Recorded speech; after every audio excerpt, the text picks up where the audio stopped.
지난주 스트레이트가 보도한 카카오톡 단체 대화방입니다. 방 이름은 한국자유총연맹과 찐 보수 우파의 자유정신 수호단. 윤석열 대통령과 김건희 여사 사진이 첫 화면에 걸려 있습니다. 참가자는 300여 명. 카카오톡에서 한국자유총연맹으로 검색하거나 김건희 여사 팬카페를 거쳐 들어갈 수 있습니다. 이 방의 운영자는 장철호 자유총연맹 사무부총장입니다. 지난 6월 장 부총장은 이 방에 전국적으로 1000명의 별동대 자유정신 수호단을 결성하겠다고 공지했습니다. 그러면서 내년 총선을 승리하고 국정 운영이 제대로 이뤄지는데 모든 걸 바치겠다고 합니다. 그는 이미 여러 차례 보수나 극우 성향 유튜브에 나와 내년 총선 승리를 언급했습니다. 제 몸을 불사르더라도 그 조직 다시 재건하고 재개혁해서 제대로 만들어서 내년 총선 승리 꼭 이끌어내야만 된다는 사명감을 가지고 자유총연맹이 조직적으로 내년 총선에 개입하려는 걸까요? 장철호 부총장은 별동대를 왜 만들었는지 대답하지 않았습니다. 별동대는 왜 꾸리신 거예요? 총장님. 자총 차원에서 운영하는 건가요? 홍보본부에 물어보세요. 지난주 일요일 스트레이트 방송이 끝난 직후 장철호 부총장이 대화방에 글을 올렸습니다. 이미 1,700명 별동대가 전국에서 자유민주주의 수호와 안보를 지키기 위해 움직이고 있다고 적었습니다. 6월만 해도 1,000명의 별동대를 결성하겠다고 했는데 그새 이미 1,700명이 활동하고 있다고 한 겁니다. 자유총연맹 자문위원 20여 명이 모인 또 다른 단체 대화방. 여기서도 장철호 사무부총장은 별동대 얘기를 합니다. 자기가 주장해서 미디어 분과를 만든 것과 별동대 1,700명을 만든 건 내부자만 아는 정보다. 두 조직의 존재를 아는 사람은 소수라며 이 정보가 새어나갔다고 적었습니다. 그러자 다른 자문위원이 자유총연맹 내부에 간첩이 있는 거냐? 사실이면 제거해야 한다고 답합니다.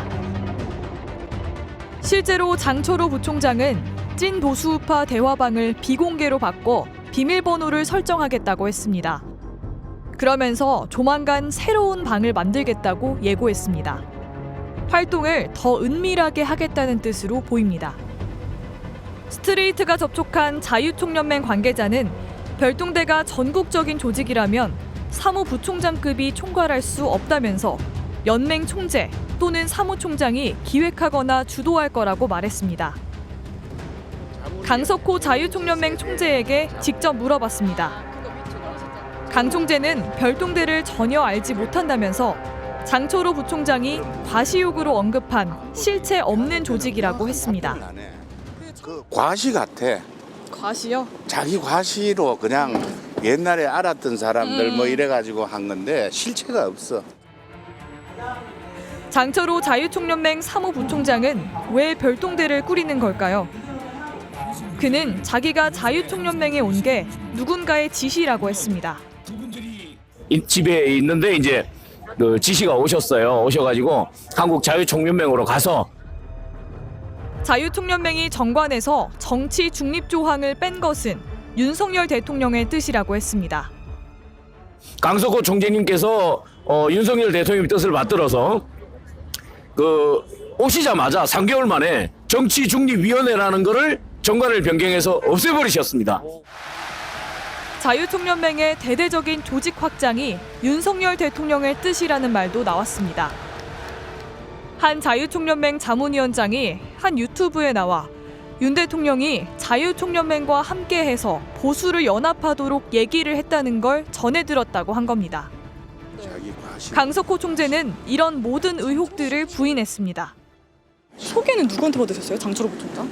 대통령실에서 추천했다는 얘기도 있다고. 전혀 없어 그런 건. 전혀 없어요. 대통령실에도 정치 중립 조항 삭제나 자유총연맹의 조직 확장이 윤 대통령의 뜻인지 물었지만 답하지 않았습니다. 스트레이트 방송 이후 야당들은 일제히 조사를 촉구했습니다. 윤석열 대통령은 노골적 관건 선거를 주문했는지 국민 앞에 숨김없이 밝히십시오. 자유총연맹은 특정 정당, 정권과의 단절을 분명히 선언해야 합니다. 선거관리위원회는 선거법 위반 여부를 묻는 질문에 선거법 위반이 아니라는 지난주 입장과 달라진 게 없다고 답했습니다. 다만 선거법 위반 주의를 요하는 안내문을 자유총연맹 등 3개 관변단체에 보냈다고 밝혔습니다.